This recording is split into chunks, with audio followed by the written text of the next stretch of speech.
What is up, guys and ladies, if you're listening? Welcome back to the Relationships Made Simple for Men podcast with me, Bryce Bauer. Just two housekeeping items today. I just announced my next men's retreat in St. George, Utah. It will be September 12th to 15th, 2025. Spots are limited. I like to keep them pretty small, so 12 is the max. We do a mix of meditation training, men's groups. We will do a cold plunge and sauna experience, some breath work, and there will be plenty of time to hang out and play pickleball or sand volleyball or read or swim. We're at a resort, so it's a lot of fun, really nice house, really good group of guys. So if you're interested in that, you can email me at bryce@brycebauer.com. And I also have the men's group still running. Most of the guys that go to the retreats are in the men's group. We meet Wednesdays at 6:30 p.m. Mountain Time online. So if you want to get signed up for that, you can also email me. And now let's get to business. What do you do if you're in a situation where your wife no longer likes you? Maybe you made a big mistake or a lot of small mistakes, or you have no clue why she doesn't like you or want to be around you. Either way, this sucks. When the person that you want to be the most close to doesn't want to be around you, and you can feel the tension in the air in the house, this stress is probably going to seep into all the areas of your life because it's in your mind, it's in your body. It can be hard to think, it can be hard to eat, it can be hard to take care of yourself, get to the gym. Conversations can be hard. You can feel like you're walking on eggshells in your own home. You can be confused. Divorce might be on the table, so you're needing to think about that. You're trying to manage your life still, and every interaction can be painful. You don't know what moves to make. You don't know if you should be more loving or give more space. You might be trying to get more information about what's going on, but she doesn't want to give it. She's overwhelmed or pissed or sad. If this is your situation right now, I feel for you. But this is not the time to mope around and give up. This is the time to get to work. And I don't mean physically. There might be some things that you need to do to step up. I'm talking about emotionally. Now is the time to step up and learn what's really going on. And because I want to keep it really simple with you guys and get to the root of the problem, the first thing we have to do is an assessment. So the question I want to pose to you is, why do you think she doesn't like you right now? And I'd even recommend taking some time to sit and reflect on this and write it down. What did you do or not do? Did you cheat? Did you lie? Were you neglectful? Did you continually walk away? Did you blame? Did you yell? Did you throw things? Did you ignore? Did you continually shut down the idea of getting help? Whatever it is, just write it down. And this also helps us understand things better when we put it on paper, because we do have to take the time to reflect and we have something to see and turn back to if we get confused again. And I know there might be reasons why you did what you did, but start by just thinking about you and your reactions. And if you can't come up with anything, which seems unlikely, you can just say, I don't know. And maybe as you listen to this, you'll get some more ideas. It could be possible that none of this has anything to do with you. And I'll cover some of those, but again, highly unlikely. Next thing I'd want you to do is to think about what you've been willing to put up with in this relationship. And I don't mean from her. I mean, what level of connection and distress and dysfunction have you been willing to live in, and for how long? And this is a very important piece that probably doesn't get looked at enough, because it's easier to take the powerless position and say, well, this is all about her, or this is caused by some other factor like my job or the kids, than it is to look at the vehicle you've been riding around in, because that's a choice that you're making. And we can even use the car analogy, because if every morning you get up and you get in your dirty car that breaks down all the time and you complain about it and you don't like to drive it, but you don't do anything to fix it or clean it, that choice is on you. And cars are a lot like relationships. You don't just buy a car and then it's good forever. Relationships also require maintenance. They break down when you don't take care of them. And sometimes things happen. You hit a pothole.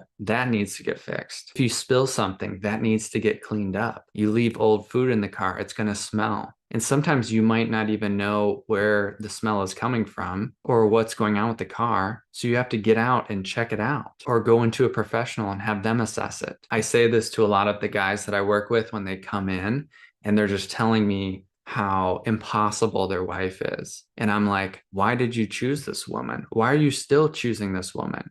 If she's so bad, really, why have you stayed in it this long? And that's not to encourage them to separate. It's to get them to take responsibility for the choice that they're making, staying in a relationship that might not be feeling good for years, not doing anything about it. And you may be on the other side of this experience where your wife has stayed in a relationship that she really hasn't enjoyed for years, and now she's done, or she wants to see serious change from you. And this is your first wake-up call that this relational vehicle you have is not in good shape. And that can be really jarring. And you might not know if the cost to fix it is worth it or if you're capable. But one framework that I'd want you to adopt, working on yourself, healing yourself, learning how to manage your emotions, waking up more, that work is never lost. That work is never a waste of time. And if you're doing this work just so you can get an outcome, it's conditional, like you want your wife to have sex with you again, so you'll go to therapy or you'll read the book or listen to the podcast, that's not really doing the work.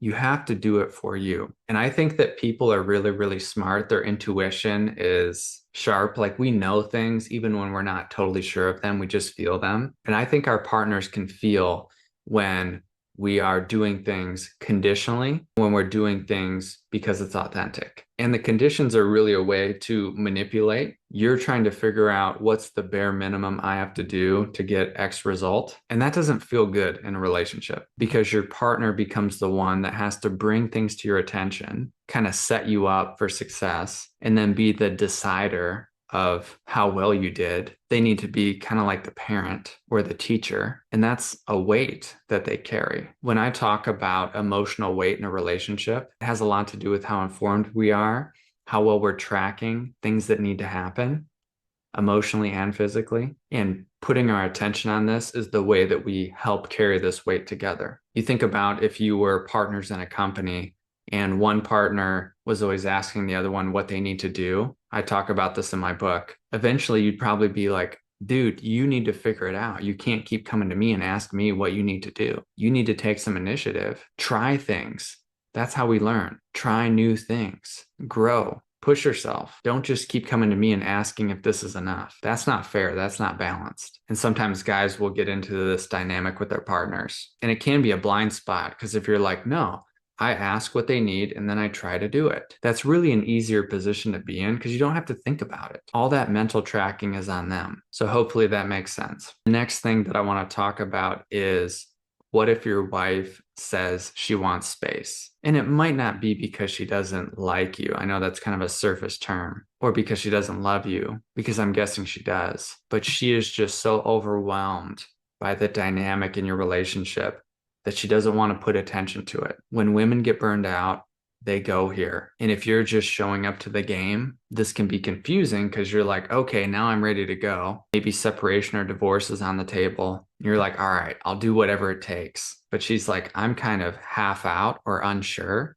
and I just want space. That leaves you in a weird position, right? And there's one fantasy that I want to break down because I don't think it really holds much water. And that is the story that we need to fight for our partners. In my opinion, that is misguided advice. Why? Because I don't think that anyone should have to fight for someone to be in a relationship with them. You don't have to be in the doghouse. You don't have to prove your worth to somebody. And someone who says that you need to fight for me probably doesn't understand relationships. Now, I get that there is an internal fight, an internal struggle that we must go through to show up and be the best version of ourselves that we can be. And if we want to be in a long-term relationship, getting informed on how relationships work and attachment and feelings work is going to be really important. But I wouldn't put that much power in someone else's hands. At a very basic level, what we do is show up as best we can, and then we see if our partner is buying what we're selling. That's it.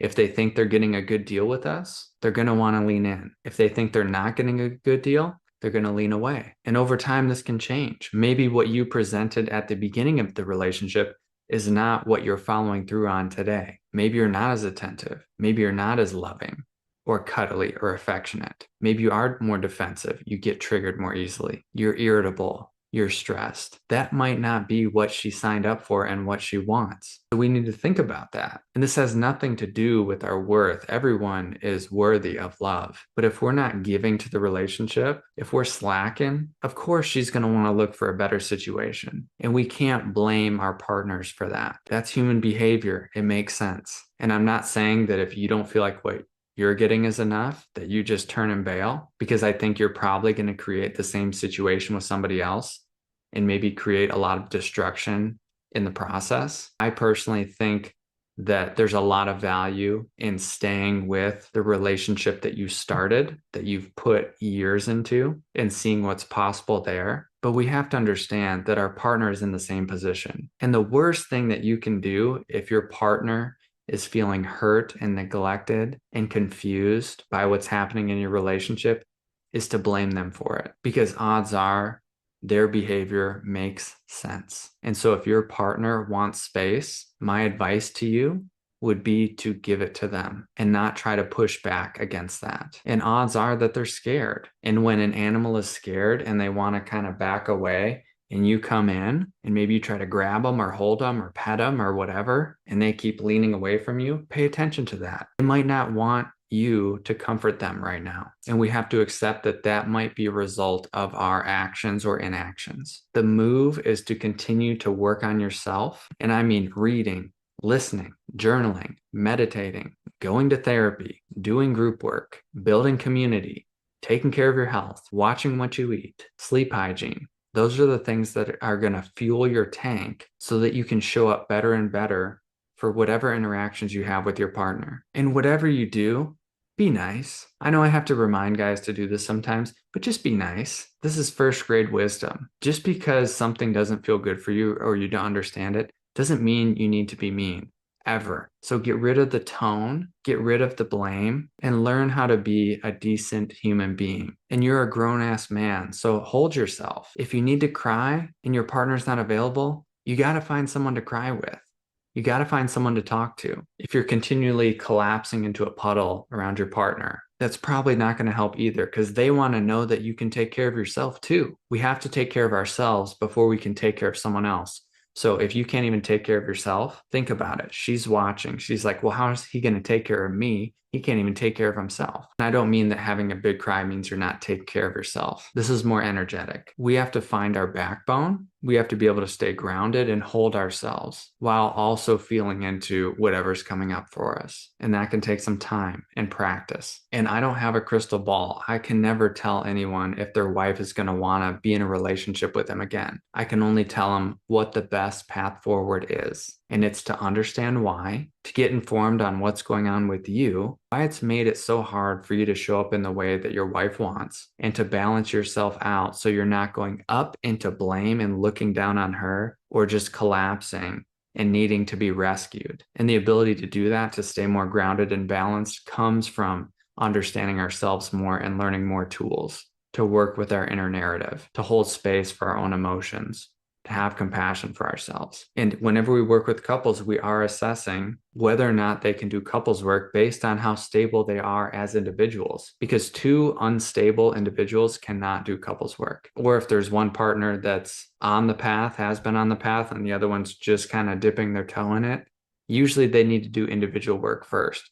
You have to earn your right to do couples work. Some people don't get this. They think that, hey, maybe they'll just show up, they'll talk to Bryce and Jenny, and they'll fix things. And we understand that it does take a certain level of skill and awareness and willingness for couples to succeed in doing couples work. And maybe that's helpful for you out there if you're wishing that your partner would do couples work and they're not open to it. That's actually going to save you some time, because if they're not open to it or they're not ready, it's probably not going to work. Both people need to be ready to do it and willing. And just a little background on how I think about doing these podcasts. A lot of times I just jump on and start talking. So this seemed like a really important topic and experience to cover. I hope this was helpful. And guys, if you need a group, if you need friends, if you need someone to talk to, there is a community here. All you have to do is email me. I have options that are really affordable so that everyone can join who really wants to jump into this work. And that's all I have for today.